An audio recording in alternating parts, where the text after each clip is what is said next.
स्वामी, जेव्हा कळायला लागलं तेव्हा समजलं, या साध्या सुध्या पादुका नाहीत, या तुमच्या आहेत. एकदा गावच्या मंदिरातील पुजारी महाराजांना दाखवल्या होत्या मी या पादुका. त्यांना विचारलं, या कोणाच्या आहेत? तेव्हा ते हसले आणि म्हणाले, बाळा, या स्वामींच्या पादुका आहेत. तुझ्या सोबत स्वामींच्या पादुका सापडल्यात म्हणजे तू अनाथ नाही. स्वामी तुझे आणि तू स्वामींची आहे. या पादुकांची रोज सेवा कर, पूजा कर. या पादुकांच्या रूपाने स्वामीच तुझ्या सोबत आहे. त्या दिवशी पहिल्यांदा तुमच्याबद्दल ऐकलं आणि का कोण जाणे, मन अगदी भरून आलं. तुमचं नाव ऐकताच मनाला एक वेगळीच ओढ लागली. जितकी तुमच्याबद्दल ऐकत गेले तितकी तुमच्याकडे खेचली जाऊ लागली. आणि नकळत तुमची भक्त कधी झाले मलाच कळलं.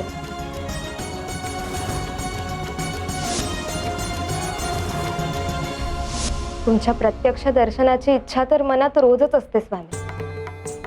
स्वामी, एकदा, फक्त एकदा तुम्हाला डोळे भरून पाहावं आणि तुमच्या चरणी बसावं, एवढीच इच्छा आहे.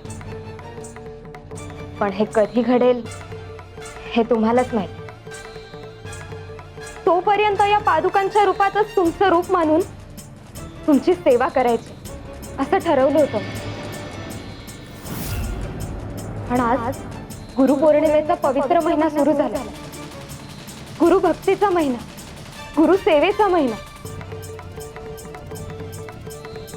आणि याच महिन्यात तुमची मनासारखी सेवा करता येत नाही. असं का स्वामी?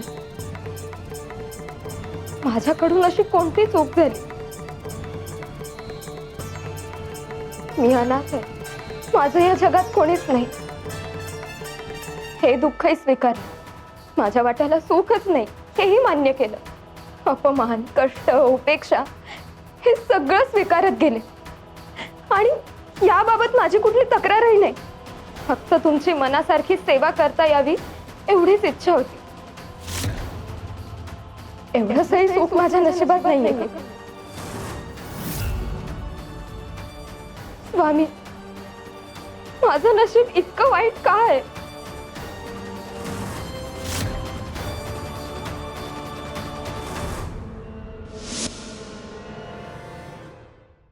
स्वामी देवा, आतापर्यंत तर तुम्ही त्या सुट्या सुट्या शिंपल्यांशी खेळत होतात आणि आता अख्खी शिंपली पाहताय. सुंदरे, या शिंपल्याच्या दोन्ही बाजू सारख्या दिसतात, पण त्याच्या आत काय दडलंय हे कोणालाच माहित नसतं. तसंच प्रत्येकाचं नशीबही वेगळं असतं. काही शिंपले लवकर उघडतात, काही शिंपले उशिरा. पण योग्य वेळ येईपर्यंत त्या बंदच राहतात. तसंच आम्ही प्रत्येकाची शिंपली योग्य वेळी उघडतो.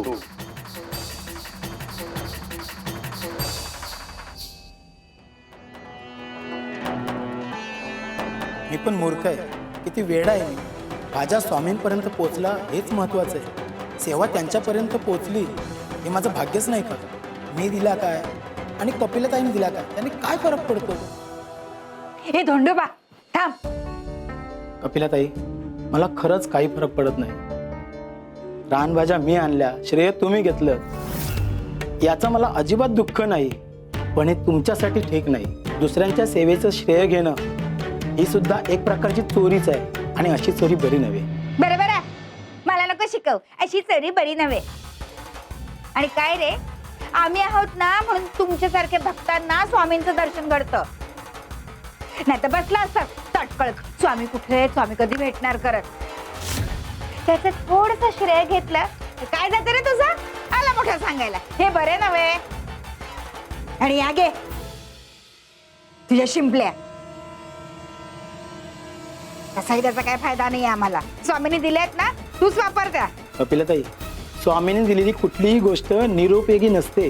त्या प्रत्येक प्रसादामागे काही ना काही अर्थ असतो. हो ना, मग ठेव तुझ्याचकडे. याचं काय लोणचं घालू मी?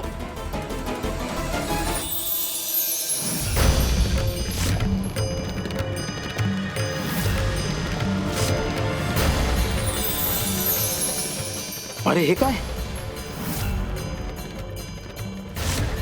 ह्या शिंपल्या तर 2 होत्या, एकत्र कशा झाल्या? स्वामी स्वामी स्वामी स्वामी हे बघा, तुम्ही सुट्ट्या शिंपल्या दिल्या होत्या आणि एका क्षणात अख्ख्या शिंपल्या झाल्या. हे कसं काय झालं? कारण तुझी सेवा आमच्यापर्यंत पोहोचली. आता सेवेचं फळ सुद्धा तुला मिळेल. म्हणजे स्वामी तुम्हाला सगळं माहिती होतं? स्वामी देवांपासून कोणताही भाव, कोणतीही सेवा आणि कोणतंही सत्य हे लपून राहत नाही.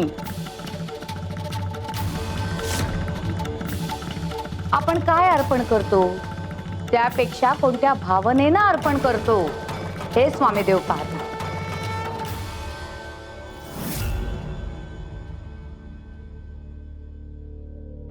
स्वामी, आता या शिंपल्याचं काय करू?